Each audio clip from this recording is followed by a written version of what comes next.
પ્રકરણ ત્રીજું. તમારી પેરાશૂટ કોણ પેક કરે છે ખબર છે? ચાર્લ્સ પ્લમ્બ જેટ ફાઇટર વિમાનનો પાયલટ, અમેરિકન નેવીનો એક જવા મર્દ લડવૈયો. વિયેતનામના યુદ્ધ વખતે કિટી હોક નામના યુદ્ધ જહાજ પરથી એ પોતાના જેટને લઈને ઉડતો અને વિયેતનામ પર મોત વરસાવીને પાછો આવતો. 75 વખત એ સફળતાપૂર્વક બોમ્બાર્ડિંગ કરી ચૂક્યો હતો. 76મી વખત એ બોમ્બાર્ડિંગ કરીને પાછો ફરતો હતો ત્યારે ભૂમિ પરથી આકાશમાં છોડાયેલી મિસાઇલ એના ફાઇટર જેટના નીચેના ભાગે ભટકાઈ. વિમાનના પેટમાં લાગેલી આગને કારણે એ ફાટી જાય તે પહેલાં ચાર્લ્સ પેરાશૂટ લઈને કૂદી પડ્યો.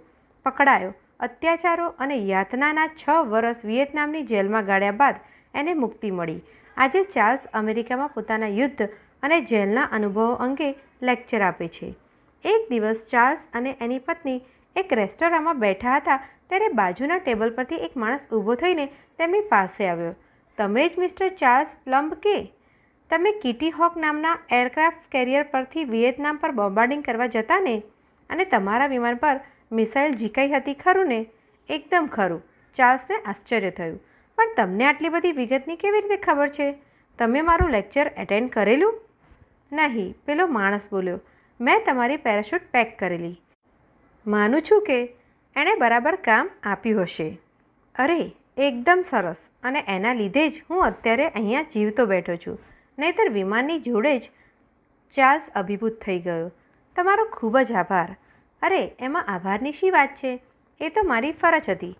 ચાલો ત્યારે ફરી ક્યારેક મળીશું. પેલો માણસ એટલું બોલ્યો પછી બંને હાથ મિલાવીને છૂટા પડ્યા. બસ આટલી જ વાત. પરંતુ એ રાત્રે ચાર્લ્સને ઊંઘ જ ન આવી. આખી રાત એ વિચારતો રહ્યો કે જેટ ફાઇટરના એક સફળ અને અભિમાની પાયલટ તરીકે એણે કિટી હોકના તૂતક પર પેરાશૂટ પેક કરનાર પેલા મજૂર માણસની ક્યારેય નોંધ પણ લીધી હતી ખરી? કેટલી બધી વાર એ સામો પણ મળ્યો હશે. એને ક્યારેય ગુડ મોર્નિંગ કહ્યું હતું ખરું?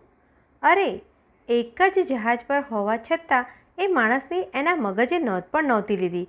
પણ એણે જો એની પેરાશૂટ બરાબર પેક જ ન કરી હોત તો?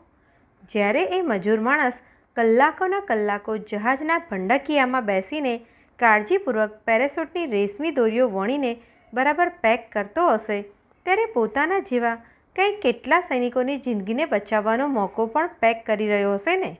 અને એ પણ એવા સૈનિકો કે જેને એ જાણતો પણ નહીં હોય. એ પછી પોતાના દરેક લેક્ચરમાં ચાર્લ્સ એવું પૂછતો થઈ ગયો કે તમને સૌને ખબર છે તમારી પેરાશૂટ કોણ પેક કરે છે? આપણે આપણી જિંદગીમાં કેટલી પેરાશૂટનો ઉપયોગ કરવો પડતો હોય છે તે ક્યારેય વિચારીએ છીએ ખરા? શારીરિક પેરાશૂટ, માનસિક પેરાશૂટ, આધ્યાત્મિક પેરાશૂટ, લાગણીની પેરાશૂટ વગેરે કંઈ કેટલીય. આ બધી પેરાશૂટો આપણા માટે પેક કરનારા સૌને આપણે જાણીએ પણ છીએ ખરા?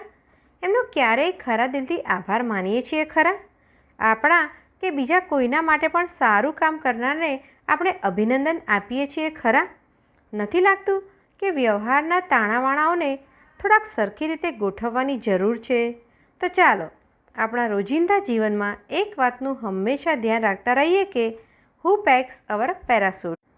આપણી પેરાશૂટ કોણ પેક કરે છે? મૂળ શીર્ષક હુ પેક્સ યોર પેરાશૂટ.